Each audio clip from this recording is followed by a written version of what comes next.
السلام علیکم ورحمۃ اللہ تعالی وبرکاتہ۔ نحمده ونصلی ونسلم علی رسولہ الکریم، اما بعد فقد قال اللہ تبارک وتعالی فی القرآن المجید والفرقان الحمید، فاعوذ باللہ من الشیطان الرجیم، بسم اللہ الرحمن الرحیم۔ فہل عصیتم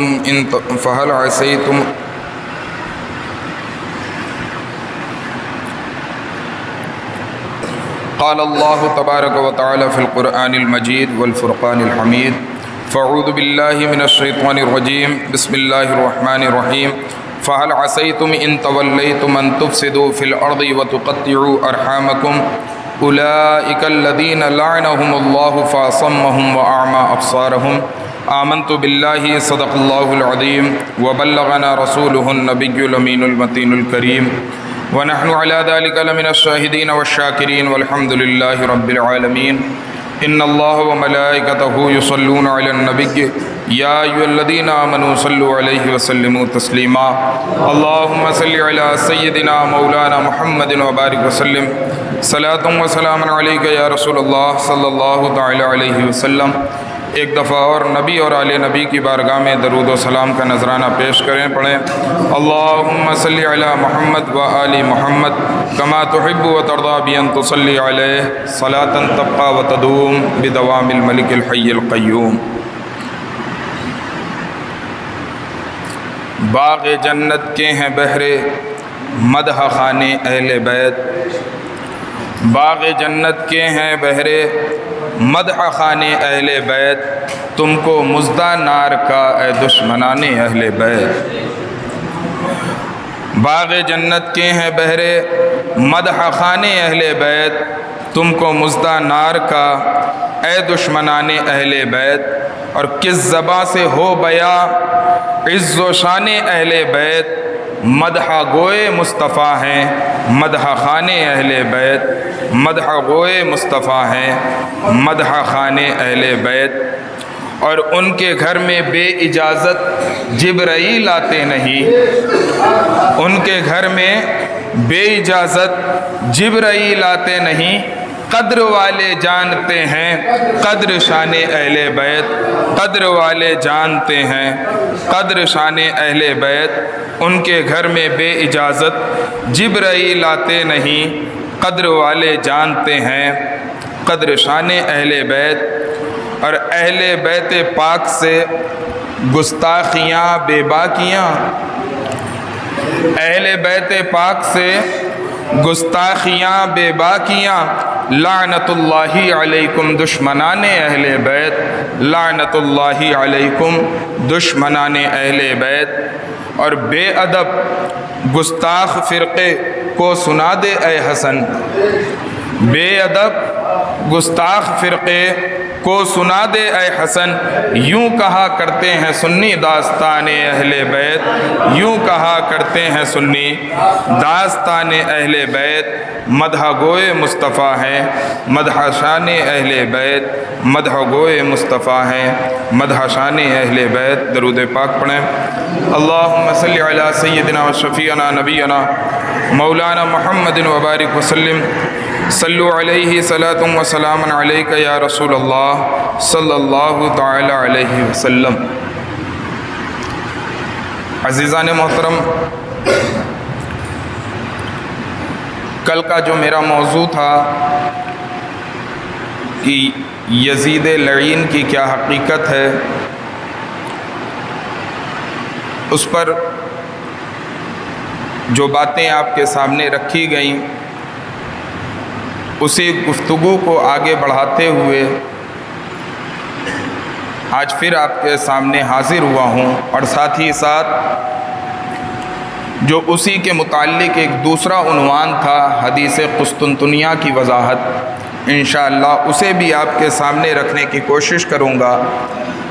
جیسا کہ ابھی قاری صاحب نے کہا کہ کچھ لوگ اسی حدیث پہ سوار کر کے یزید کو جنت میں لے جانا چاہتے ہیں، لیکن وہ یہ نہیں جانتے کہ یزید کو جنت میں لے جانے کی جو دلیل انہوں نے قائم کی ہے وہ دلیل اتنی کمزور ہے کہ جنت تو دور، وہ ایک قدم بھی جنت کے راستے پر چلنے کے قائل۔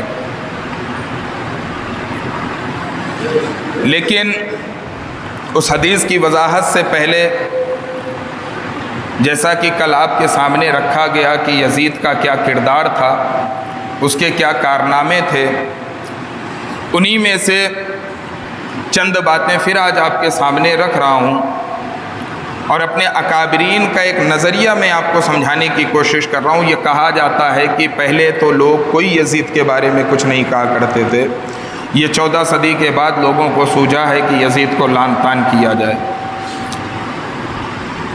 سب سے بڑی جو آج ہمارے اندر کمی ہے وہ یہ ہے کہ زمانہ آج ماڈرن ہوتا جا رہا ہے اور ہم ماڈرن لوگ کو ہی سننا چاہتے ہیں۔ آج ایک شخص ٹائی کوٹ پینٹ پہن کے اسکرین کے سامنے آتا ہے تو ہمیں لگتا ہے کہ ہاں اب یہ جو بات کرے گا یہ سب سے بھاری اور صحیح بات کرے گا۔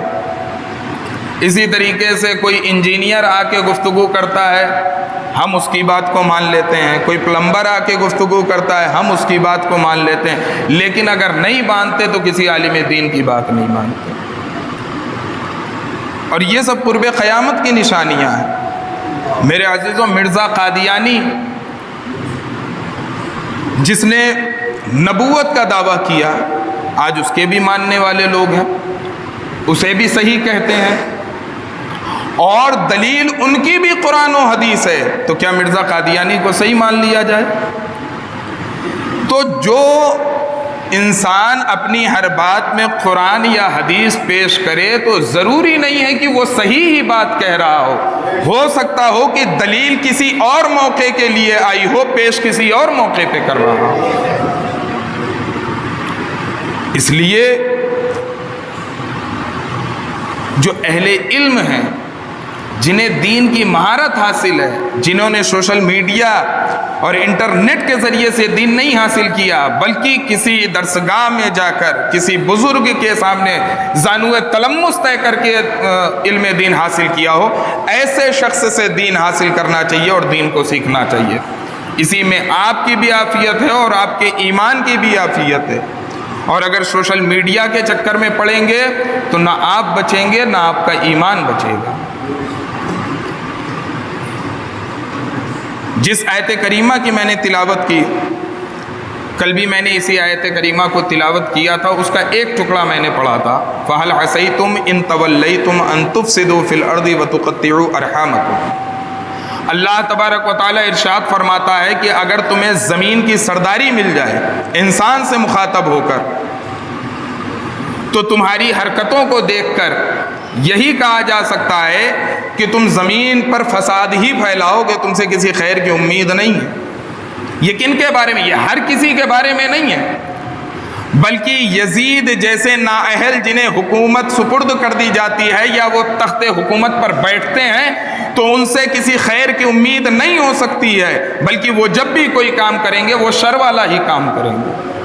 تو اللہ تبارک و تعالیٰ فرماتا ہے کہ تم زمین پر فساد ہی پھیلاؤ گے اور ساتھ ہی ساتھ کیا کرو گے؟ اپنی رشتہ داریوں کو ختم کر لو گے، نہ تم ان کے حق کو ادا کرو گے، اور جب حق ادا نہیں کرو گے تو ظاہر سی بات ہے رشتہ داریاں ختم ہو جائیں گی۔ آگے اللہ تبارک و تعالیٰ اس آیت کریمہ میں کیا فرماتا ہے؟ اولئک الذین لعنہم اللہ فاصمہم واعمی ابصارہم، یہی وہ لوگ ہیں جن پر اللہ تبارک و تعالیٰ کی لعنت ہے۔ میرے عزیزوں سوچیں، زمین پر فساد پھیلانے والے پر، رشتہ داریاں ختم کرنے والے پر اللہ تبارک و تعالیٰ لعنت کر رہا ہے۔ اللہ فرماتا ہے کہ اولئک الذین لعنہم اللہ، یہی وہ لوگ ہیں جن پر اللہ تبارک و تعالیٰ کی لعنتیں برستی ہیں۔ اللہ تبارک و تعالیٰ نے انہیں اندھا کر دیا ہے، ان کی آنکھیں کو انہیں بہرا کر دیا ہے۔ حضرت امام احمد بن حنبل بڑی مشہور شخصیت ہے، اہل سنت کے جو 4 امام ہیں انہی 4 اماموں میں سے ایک امام کا نام امام احمد بن حنبل ہے۔ امام احمد بن حنبل کے صاحبزادے نے امام احمد بن حنبل سے پوچھا کہ یزید پر لعنت کرنے کے بارے میں آپ کا کیا خیال ہے؟ آج لوگ کہتے ہیں نا کہ ہمارے امام تو خاموش تھے یزید کے تعلق سے، خاموش نہیں تھے، وہ بالکل ببانگ دہل اعلان کرتے تھے یزید کے کردار کا، اور اس کے متعلق جو حکم ہوتا تھا اسے بیان کرتے تھے۔ تو امام احمد بن حنبل کے صاحبزادے نے پوچھا کہ آپ یہ بتائیں کہ یزید پر لعنت کے تعلق سے، یعنی یزید کو لعنت کرنا درست ہے یا نہیں، یزید کو لعنت کرنا چاہیے یا نہیں، اس بارے میں آپ کیا فرماتے ہیں؟ اب جواب سنیں کہ امام احمد بن حنبل نے جواب کیا دیا، اور یہ باتیں ذہن میں رکھیں۔ وہ لوگ جو یزید کی حمایت میں کھڑے ہوتے ہیں ان کے سامنے یہ پیش کریں کہ آج تم نے سوشل میڈیا سے دین حاصل کیا ہے۔ یہ وہ لوگ نہیں ہیں جنہوں نے سوشل میڈیا سے دین حاصل کیا ہے، یہ وہ لوگ ہیں جنہوں نے بچپن سے لے کر جوانی اور جوانی سے لے کر بڑھاپا علم رسول اور دین مصطفیٰ حاصل کرنے میں اپنی پوری زندگی صرف کر دی۔ یہ وہ لوگ ہیں۔ کیا کہتے ہیں؟ فرماتے ہیں بیٹا، کوئی اللہ پر ایمان رکھنے والا ایسا بھی ہوگا جو یزید سے دوستی کرے، اور میں اس پر لعنت کیوں نہ کروں جس پر اللہ نے اپنی کتاب میں لعنت فرمائی ہے۔ امام احمد بن حنبل کیا فرما رہے ہیں کہ بیٹا، اللہ پر ایمان رکھنے والا کوئی ایسا بھی شخص ہوگا جو یزید کو دوست رکھتا ہو۔ دیکھیں وقت کا امام کیا کہہ رہا ہے کہ جس کے دل میں ایمان ہوگا، اللہ اور اس کے رسول کی محبت ہوگی، یزید کی محبت اس کے دل میں نہیں آ سکتی۔ شریف کی محبت شریر کی محبت ایک دل میں جمع ہی نہیں ہو سکتی ہے، کیونکہ کبھی بھی دو ضد ایک ساتھ جمع نہیں ہوتی۔ رات ہے تو دن نہیں ہوگا، دن ہے تو رات نہیں ہوگی۔ حسین کی محبت ہوگی، اہل بیت کی محبت ہوگی تو یزید کی محبت نہیں ہوگی، اور اگر یزید کی محبت ہوگی تو اہل بیت کی محبت نہیں ہوگی۔ تو امام احمد بن حنبل فرماتے ہیں کہ بیٹا، جو بھی اللہ پر ایمان رکھتا ہوگا وہ ایسا کر ہی نہیں سکتا کہ یزید سے وہ دوستی رکھے، یزید کے لیے نرم گوشہ رکھے، یزید کی محبت اس کے دل میں ہو، اور میں اس پر لعنت کیوں نہ کروں، جبکہ اللہ تبارک و تعالیٰ نے اپنے کلام مقدس میں یزید پر لعنت کی ہے۔ اب ظاہر سی بات ہے بیٹے کو حیرت ہوئی کہ یزید تو آقا کریم کے زمانے کے بعد پیدا ہوا ہے، آقا کریم صلی اللہ علیہ وسلم کا زمانہ گزر چکا تھا، تو کیسے قرآن مقدس میں یزید پر لعنت ہو گئی؟ تو بیٹے نے سوال کیا کہ ابا حضور، کیا یزید پر حقیقت میں اللہ رب العزت نے قرآن میں لعنت کی ہے؟ حضرت امام احمد بن حنبل نے کہا کہ ہاں بیٹے، فَهَلْ عَصَيْتُمْ إِن تَوَلَّيْتُمْ أَن تُفْسِدُوا فِي الْأَرْضِ وَتُقَطِّعُوا أَرْحَامَكُمْ أُولَٰئِكَ الَّذِينَ لَعَنَهُمُ اللَّهُ فَأَصَمَّهُمْ وَأَعْمَىٰ أَبْصَارَهُمْ۔ یہ آیت اس بات کی طرف اشارہ ہے کہ اس میں یزید پر لعنت کی جا رہی ہے، کیونکہ اس میں فسادی پر لعنت کی گئی ہے، اور بیٹے بتاؤ روئے زمین پر یزید سے بڑا فسادی کون ہو سکتا ہے؟ امام کیا فرما رہے ہیں کہ اللہ تبارک و تعالیٰ نے فسادی پر لعنت کی ہے، اور یزید سے بڑا فسادی کون ہو سکتا ہے؟ لہٰذا کلام مقدس سے پتہ چلا کہ یزید پر اللہ تبارک و تعالیٰ نے لعنت فرمائی ہے۔ تو یزید یہ ایسا نہیں ہے کہ جس کے بارے میں نرم و گوشہ رکھا جائے، بلکہ جو ہمارے اکابرین گزر چکے ہر ایک نے بتایا کہ یزید کے کارنامے ایسے تھے کہ سوائے اس سے عداوت کے، دشمنی کے، اور کوئی نرم و گوشہ اس سے نہیں رکھا جا سکتا۔ اسی طریقے سے جتنے اکابرین گزرے ہر ایک نے یزید کے تعلق سے یہی کہا ہے کہ وہ بدکردار شخص تھا، وہ فاسق تھا، وہ شرابی تھا، وہ جواری تھا، ہر خرابیاں اس کے اندر موجود تھی، اور سب سے بڑی بات کہ وہ قرآن کا انکار کرنے والا تھا۔ انکار سے مطلب یہ ہے، یزید کہا کرتا تھا، روایت میں موجود ہے کہ اگرچہ دین محمدی میں شراب کو حرام کر دیا گیا ہے، لیکن اے میرے چاہنے والوں، حضرت عیسیٰ کے دین میں شراب حلال تھی، تم ان کے دین کی اتباع کر کے شراب پیا کرو۔ یہ قرآن کا انکار نہیں ہے۔ قرآن شراب پینے سے منع کرے، اس کی حرمت کو بیان کرے، اور یزید کہے کہ تم دین مصطفیٰ کو چھوڑ کے حضرت عیسیٰ کے دین پر عمل کرتے ہوئے شراب پیو، یہ قرآن کا انکار نہیں ہے، اور جو قرآن کا انکار کرے اس کا ایمان سلامت نہیں رہ سکتا۔ تو وہ اکابرین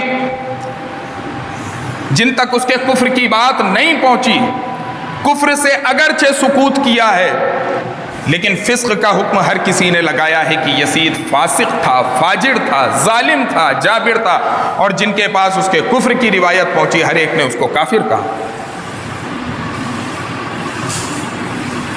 اب سب سے بڑی چیز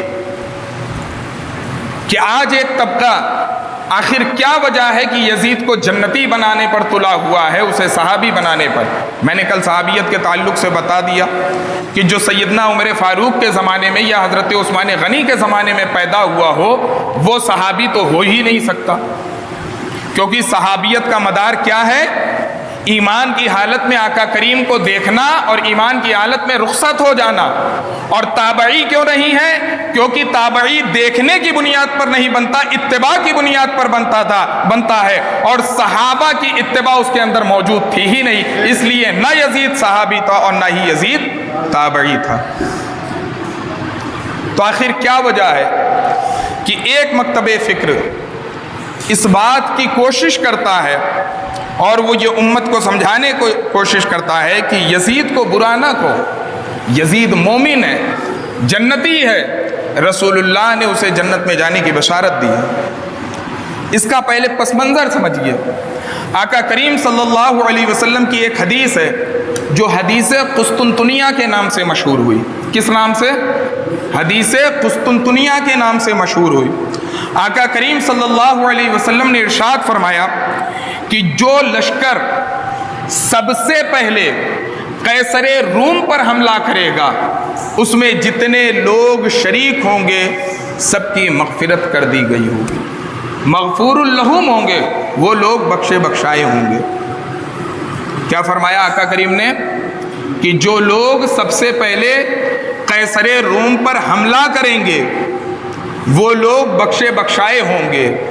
اب یزید کا دفاع کرنے والی جماعت کہتی ہے کہ جو سب سے پہلا لشکر قیصر روم پر حملہ کیا تھا یعنی قسطنطنیہ پر حملہ کیا تھا اس میں یزید شامل تھا، اور آقا کریم کے فرمان کے مطابق وہ بھی بخشا بخشایا ہے اور جنتی ہے، لہٰذا یزید کو برا بھلا نہیں کہنا چاہیے۔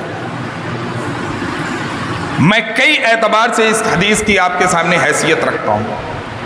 پہلی تاریخی اعتبار سے آقا کریم نے کیا فرمایا؟ اولو جیشن، سب سے پہلا لشکر۔ یہ نہیں کہا کہ جو لشکر بھی قسطنطنیہ پر حملہ کرے گا ہر ایک بخشے بخشائیں، اولو جیشن۔ اب جب ہم اس کی تاریخی حیثیت دیکھتے ہیں، جب تاریخی اعتبار سے اسے دیکھتے ہیں کہ سب سے پہلا لشکر جس نے قسطنطنیہ پر حملہ کیا تھا وہ کون سا لشکر تھا اور کس سن ہجری میں وہ لشکر حملہ آور ہوا تھا، تو جب ہم روایت کو دیکھتے ہیں تو اس میں پتہ یہ چلتا ہے کہ قسطنطنیہ پر سب سے پہلا حملہ جو ہوا تھا وہ سن 43 ہجری میں ہوا تھا۔ کتنی ہجری میں ہوا تھا؟ سن 43 ہجری میں، 43 ہجری میں ہوا تھا، اور قیادت جو کر رہے تھے وہ حضرت بسر بن ارطات رضی اللہ تعالی عنہ اس لشکر کی قیادت فرما رہے تھے۔ تو تاریخی حیثیت سے کیا پتا چلا کہ سب سے پہلا لشکر جس نے قیصر روم پر حملہ کیا وہ کس سن ہجری میں کیا؟ سن 43 ہجری میں یعنی 43 ہجری میں، اور اس کی قیادت کرنے والی شخصیت کا نام حضرت بسر بن ارطات رضی اللہ تعالی عنہ ہے۔ پھر دوسرا حملہ جو ہوا قسطنطنیہ پر وہ سن 46 ہجری میں کیا گیا، اور اس کا معاملہ کیا تھا اب یہ سن لیں۔ سن 46 ہجری میں جس لشکر نے حملہ کیا حضرت امیر معاویہ نے وہ لشکر بھیجا تھا۔ پہلا لشکر تو سن 43 ہجری میں گیا، اسے حضرت امیر معاویہ نے نہیں بھیجا بلکہ اس کی قیادت حضرت بسر بن ارطات کر رہے تھے، لیکن دوسرا حملہ جو قسطنطنیہ پر ہوا وہ حضرت امیر معاویہ رضی اللہ تعالی عنہ نے وہ لشکر روانہ کیا، اور اس کا سپہ سالار سفیان بن عوف رضی اللہ تعالی عنہ کو بنایا۔ کس کو بنایا؟ سفیان بن عوف رضی اللہ تعالی عنہ کو بنایا۔ اب جب اپنے بیٹے یزید سے کہا کہ یزید تم بھی اس لشکر میں شامل ہو جاؤ اور جو حملہ قسطنطنیہ پر ہونے والا ہے اس لشکر میں تم بھی شامل ہو جاؤ۔ تو یزید اپنی بیماری کا بہانہ بنا کر گھر ہی میں ٹھہر گیا۔ دیکھ لیں کتنا بڑا مجاہد تھا۔ ہم نے تو مجاہدین کی سیرت پڑھی ہے کہ سنتر سے جدا ہو جائے لیکن دشمن سے کبھی بھاگے نہیں۔ کربلا کی آپ زندگی اٹھا کر دیکھ لیں، 72 نفوس قدسیہ تھے، اس میں چھوٹے بھی تھے بڑے بھی تھے، لیکن ان لاکھوں کے سامنے کسی نے بھی اپنی پیٹھ نہیں دکھائی۔ ایک یہ یزید ہے، اتنا زیادہ ڈرپوک تھا، اتنا زیادہ بزدل تھا، میں لفظ نہیں استعمال کر سکتا اس کے بارے میں۔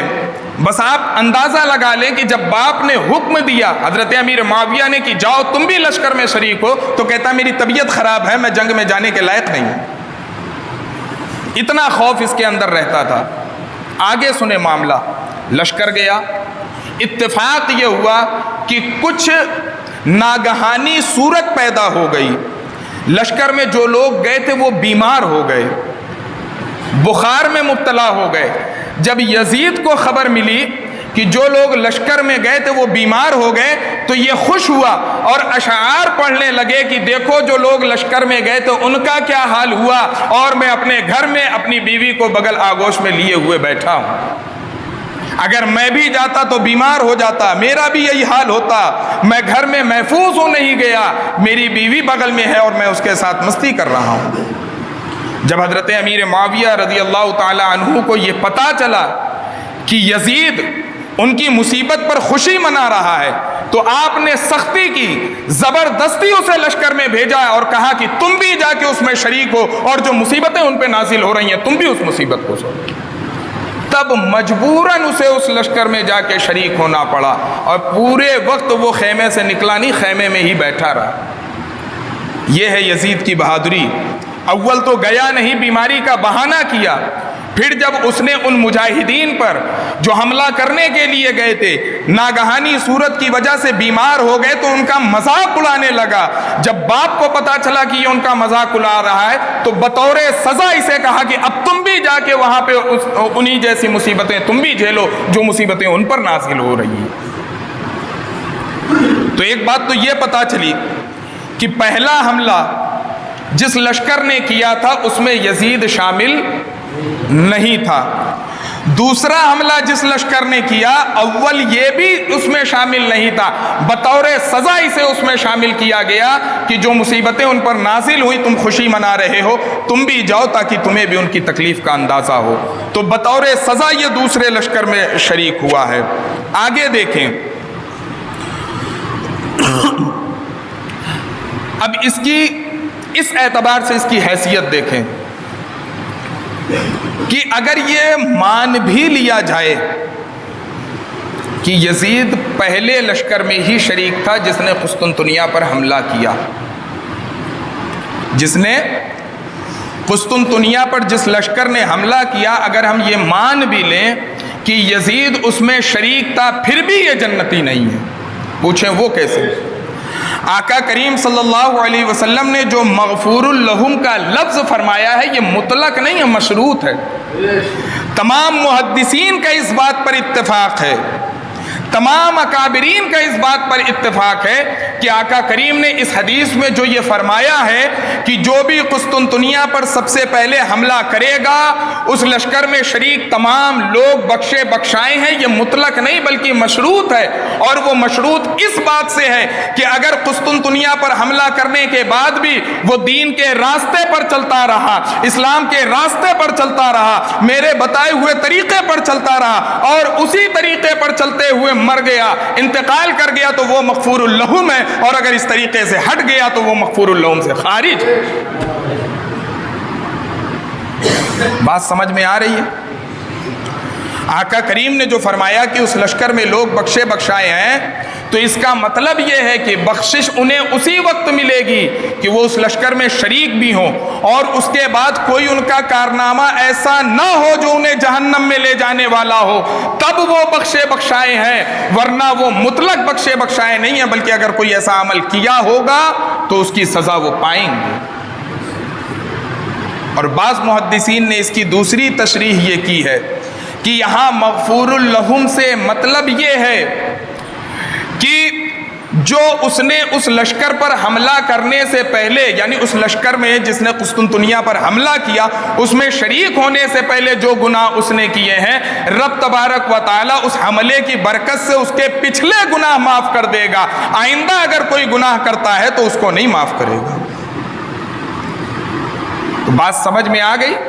اگر اول تو وہ پہلے لشکر میں شامل نہیں تھا، تاریخی اعتبار سے آپ نے دیکھا یزید جس لشکر میں سپہ سالار کی حیثیت سے شامل ہوا ہے، وہ غالباً سن 59 یا 60 ہجری میں اس لشکر نے کیا کہتے ہیں لشکر کشی کی ہے، حملہ کیا ہے قسطنطنیہ پر۔ اور آپ کو تاریخی اعتبار سے میں بتا رہا ہوں کہ سن 43 ہجری میں ہی کیا کہتے ہیں پہلا لشکر تھا جس نے قسطنطنیہ پر حملہ کر دیا تھا، لہٰذا وہ اس فضیلت سے خارج ہو گیا۔ لیکن اگلے کی ضد ہے، ہم مان لیتے ہیں میرے بھائی، چلو تمہاری ضد ہے، میں مان لیتا ہوں کہ یزید پہلے لشکر میں شریک تھا، وہ دودھ پی رہا تھا، لیکن بہادر اتنا تھا کہ وہ تلوار لے کے میدان عمل میں آ گیا تھا، میں مان لیتا ہوں تمہاری بات، لیکن اس میں اس بات کی کہاں ضمانت ہے کہ اس حملے کے بعد بھی وہ چاہے جیسا گناہ کرتا رہے اللہ تبارک و تعالیٰ اسے معاف کر دے گا۔ ہم نے تمہاری بات مان لی، یزید کو پہلے لشکر میں شریک کر لیا، اسے مغفور اللہم کا مصداق مان لیا، لیکن اس کو مطلق نہیں بلکہ مشروط آقا کریم نے قرار دیا ہے کہ اگر حملے کے بعد وہ ایمانی طریقے سے کام کرتا رہا، میرے طریقے پر چلتا رہا، تب وہ بخشایا ہے، میرے طریقے سے ہٹ جائے گا تو بخشش اس کے لیے نہیں ہے۔ اب آپ یزید کا کارنامہ اٹھا کر دیکھیں، امام حسین کو قتل کیا، مدینہ پاک کے تقدس کو پامال کیا، مکے کو اور کعبہ معظمہ کے تقدس کو پامال کیا، ان تمام کاموں کو کرنے کے بعد بھی اگر کوئی اسے مغفور اللہم کا مصداق سمجھتا ہے تو میں سمجھتا ہوں کہ دنیا کا ہر کافر اللہ کی مغفرت کا مستحق۔ اس لیے یہ جو آج ایک ذہن دیا جاتا ہے کہ یزید کو برا بھلا نہ کہیں، دو اعتبار سے اور دونوں اعتبار مان لیا جائے تو کسی بھی اعتبار سے یزید جنتی بننے کے لائق نہیں۔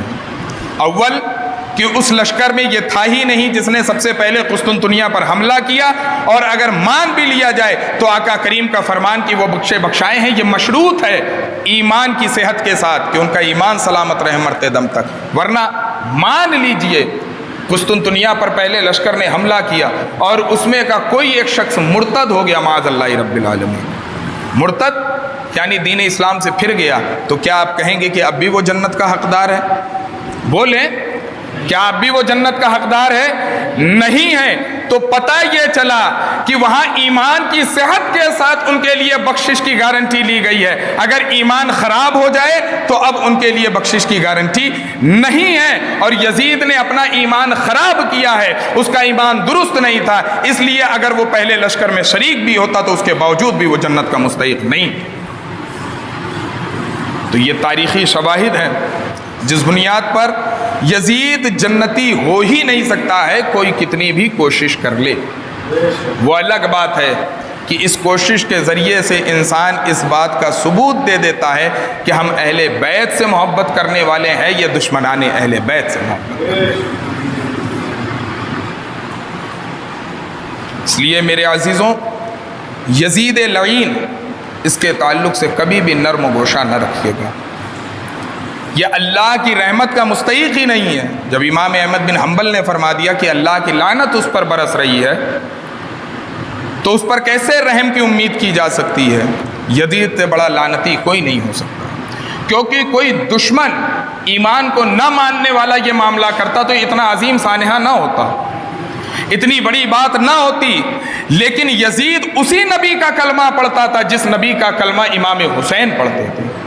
میدان کربلا میں بارہا امام حسین نے اسے یہ یاد دلایا کہ یزید باز آ جا، اے یزید کے لشکریوں باز آ جاؤ، اسی نانا کا کلمہ پڑھتے ہو جس کا میں کلمہ پڑھتا ہوں، تم میرے نانا کا کلمہ پڑھتے ہو، میں ان کا نواسا ہوں، میرے بارے میں یہ فضیلتیں آئی ہیں، مجھے یہ کہا گیا ہے، مجھے کیا کہتے ہیں جنتی نوجوانوں کا سردار بنایا گیا ہے، تمام چیزیں بیان کی، لیکن نہیں، جب حکومت کا نشہ، بادشاہت کا نشہ سرداری کا نشہ کسی کو سوار ہوتا ہے تو پھر اس سے خیر کی امید نہیں کی جا سکتی۔ اللہ تبارک و تعالیٰ نے بھی قرآن میں یہی کہا، فَهَلْ عَسَيْتُمْ إِن تَوَلَّيْتُمْ أَن تُفْسِدُوا فِي الْأَرْضِ وَتُقَطِّعُوا أَرْحَامَكُمْ، کہ اگر تمہیں سرداری مل جائے، بادشاہت مل جائے، حکومت مل جائے، سربراہی مل جائے، تو تم پھر زمین میں صرف فساد ہی پھیلاؤ گے، تم سے کوئی خیر کی امید نہیں کی جا سکتی ہے، اور نہ تم اپنے رشتہ داروں کا حق ادا کرو گے، بلکہ جتنی بھی رشتہ داریاں ہوگی حکومت کے نشے میں، بادشاہت کے نشے میں، انہیں ختم کرتے چلے جاؤ۔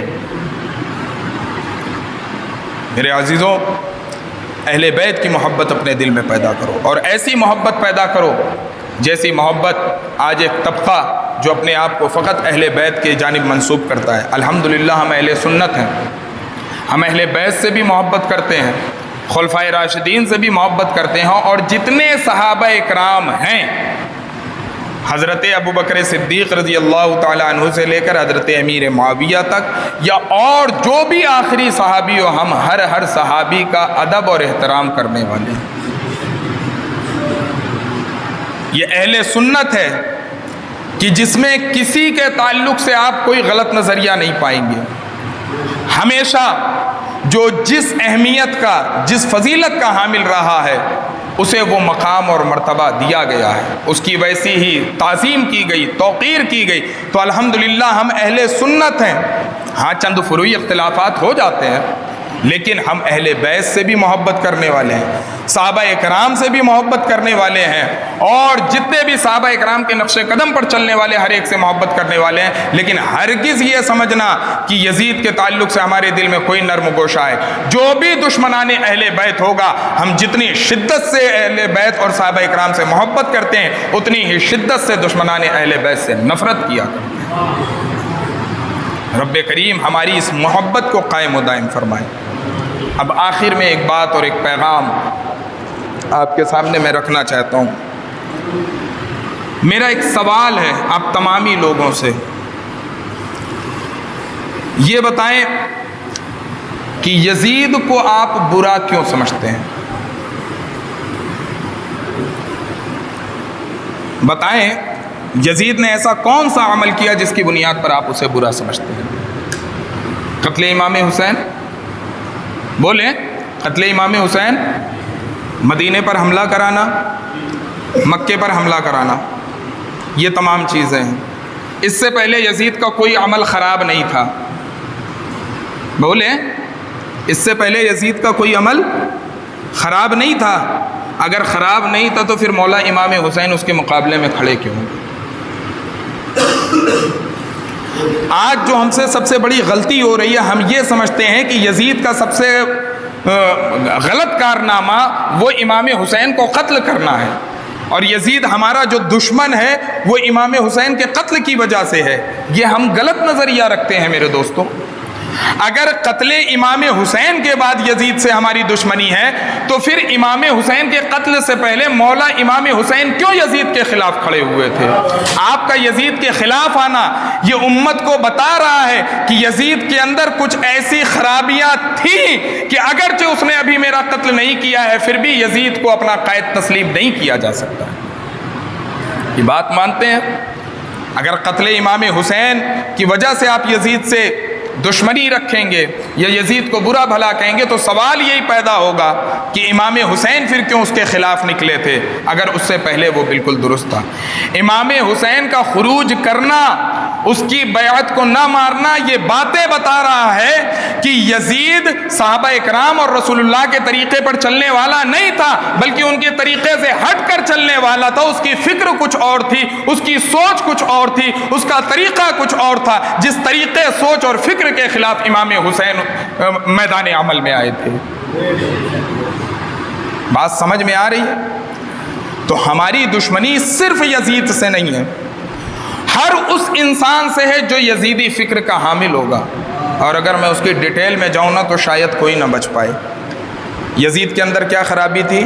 وہ جواڑی تھا، جوا کا بازار گرم کرتا تھا۔ آج مسلمان جوا نہیں کھیلتا۔ یزید شرابی تھا، شراب پیتا تھا، شراب کا ماحول گرم کرتا تھا۔ کیا مسلمان آج شراب نہیں پیتا؟ یزید عورتوں کو نچایا کرتا تھا۔ کیا آج کا مسلمان یہ عمل نہیں کر رہا ہے؟ یزید نے تمام برے کارنامے کیے ہیں، وہ آج تمام مسلمان کر رہے ہیں. تو میں پیغام یہ دینا چاہ رہا ہوں کہ میرے عزیزوں، اگر امام حسین یزید کے خلاف نہیں بلکہ یزیدی فکر کے خلاف نکلے تھے تو ہمارا ہر وہ انسان دشمن ہوگا جو یزیدی فکر پہ چلنے والا ہوگا. اور اگر اپنے آپ کو بچانا چاہتے ہیں تو پھر ایک طرف یزید کے کردار کو رکھیں، ایک طرف حسین کے کردار کو رکھیں، اور پھر اپنی ذات کو دیکھیں کہ میرے اندر کس کا کردار نظر آتا ہے. اگر حسین کا کردار نظر آتا ہے تو آپ حسینی ہیں، یزید کا کردار نظر آتا ہے تو آپ یزیدی. یہ نہ سمجھا کریں کہ صرف زبان سے نعرہ لگا دینے سے ہم حسینی بن جائیں گے. نہیں، کردار جب تک اپنے اندر نہیں پیدا کریں گے آپ حسینی نہیں بن سکتے ہیں. یزید جس طریقے پر تھا، جس نقش قدم پر چل رہا تھا، جس عادت و اطوار پر عمل کرنے والا تھا، اگر وہ چیزیں آپ کے اندر پائی جا رہی ہیں تو آپ امام حسین کے نہیں بلکہ یزید کے پیروی کرنے والے کہلائیں گے. اور اگر مولا امام حسین کے نقش قدم پر چلنے والے ہیں تو آپ مولا امام حسین کے پیروکار کہلائیں گے. اس لیے یہ جو محرم کی 10 روزہ محفل چل رہی ہیں، جس کی آج 7ویں شب ہے، الحمدللہ بڑی خوبصورتی کے ساتھ چل رہی ہے. میری یہ مؤدبانہ گزارش ہے اپنے تمام بھائیوں سے کہ اس محرم کے مہینے میں اور شب عاشورہ کے آنے تک یہ عہد کر لیں کہ مولا اس ماہ مبارکہ کے صدقے طفیل ہم اپنے اندر حسینی کردار کو پیدا کریں گے. ہم اپنے اندر سے جتنی بھی یزیدی فطرت ہمارے اندر موجود ہے ہم اسے نکال پھینکیں گے، اور جتنی بھی حسینی فطرت ہے ہم اسے اپنے اندر داخل کر لیں گے تاکہ ہم حقیقی اعتبار سے حسینی بن جائیں، زبانی اعتبار سے حسینی نہ رہیں. اگر اس طریقے پر ہمارا عمل ہو گیا تو پھر یقین مانے ہم یہاں پہ بھی کامیاب ہیں اور کل رب کے حضور بھی کامیاب نظر آئیں گے. لیکن لاکھ ہم زبان سے حسینی نعرہ لگاتے رہیں، آپ کو معلوم ہوگا بعد میں یزیدیوں نے بھی حسین کے نعرے لگائے تھے. یزید نے بھی رو کے یہ دکھانے کی کوشش کی تھی کہ مجھے حسین کا بڑا غم ہے. یہ سب ڈھونگ ہے. تو ڈھونگ نہیں ہمیں کرنا ہے، ہمیں اصل کردار پیش کرنا ہے. رب کریم سے دعا ہے کہ مولا تعالی ہم سبوں کو حسین اعظم، شہید اعظم، مولا امام حسین رضی اللہ تعالی عنہ کے نقش قدم پر چلنے کی توفیق رفیق عطا فرمائے. استغفر اللہ ربی من کل ذنب واتوب الیہ، واخر دعوانا الحمد للہ رب العالمین.